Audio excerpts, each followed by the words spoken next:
자, 안녕하세요. 2학기가 시작되었습니다. 2학기는 독서와 문법이라는 교재로 여러분들과 함께 공부를 하게 됐는데요. 일단은 독서 파트부터 먼저 보도록 할게요. 책장을 넘겨서 지나가다 보면은 목차에 이렇게 되어 있어요.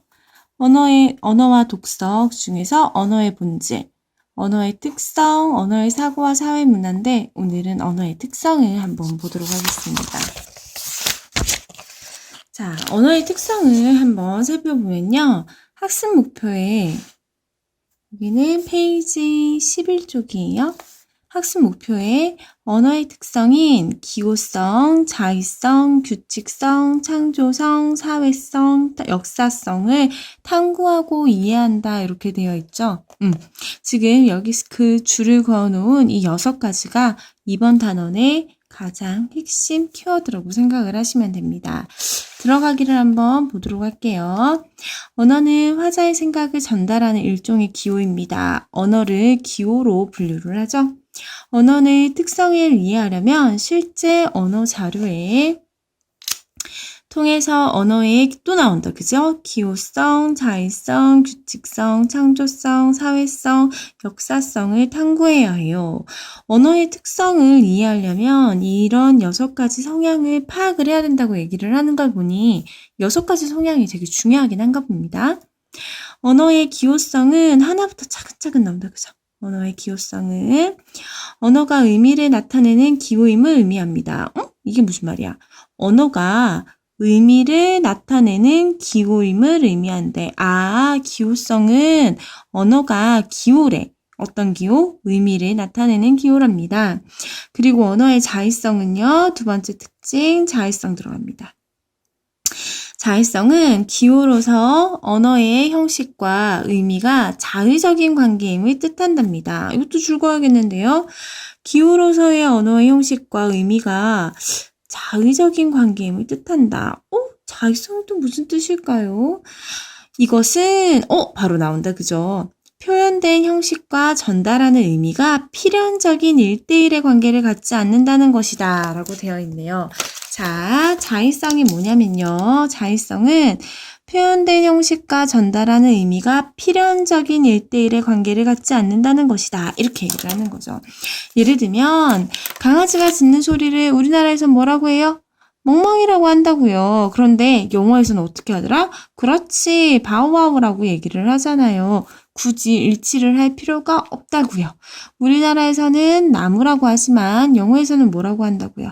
트리라고 얘기를 한다고요. 그래도 상관이 없다는 얘기죠. 언어 현상에는 일정한 규칙이 있는데 이는 언어의 규칙성이라고 한답니다. 자, 또 나왔다. 그죠?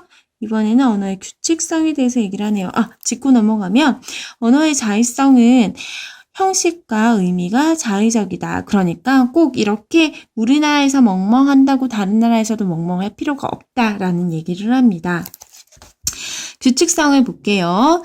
또한 규칙성은 뭐야? 언어 현상에서 일정한 규칙을 가지고 있다는 얘기죠. 우리말에서 이야기를 할 때 주어 다음에 뭐가 와요? 목적어 다음에 서술어가 오잖아요. 근데 영어는 어떻게 돼요?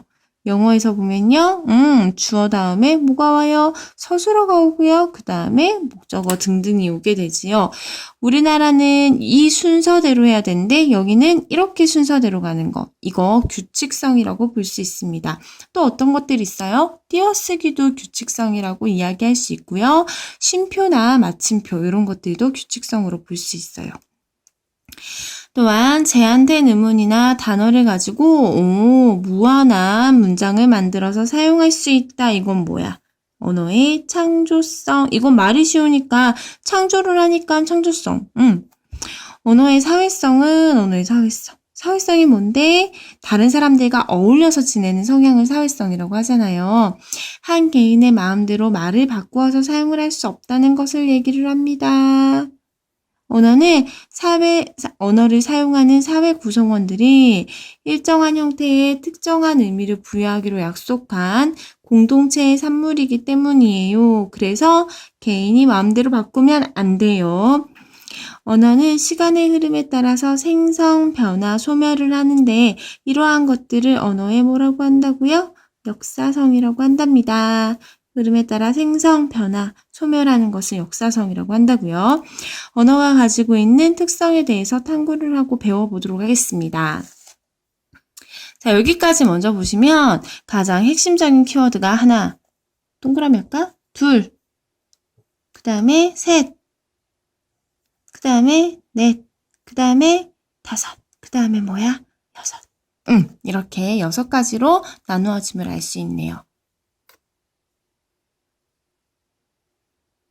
자, 지금 들어가기에서 6가지의 단어를 조금 깊이 있게 설명을 했어요. 그런데 뒷장을 넘겨보면 훨씬 더 잘 설명이 되어 있어서 함께 뒤로 넘어가 보도록 할게요. 페이지를 한 장 넘겨서 가도록 합시다. 여러분의 교과서의 12쪽을 가도록 할게요.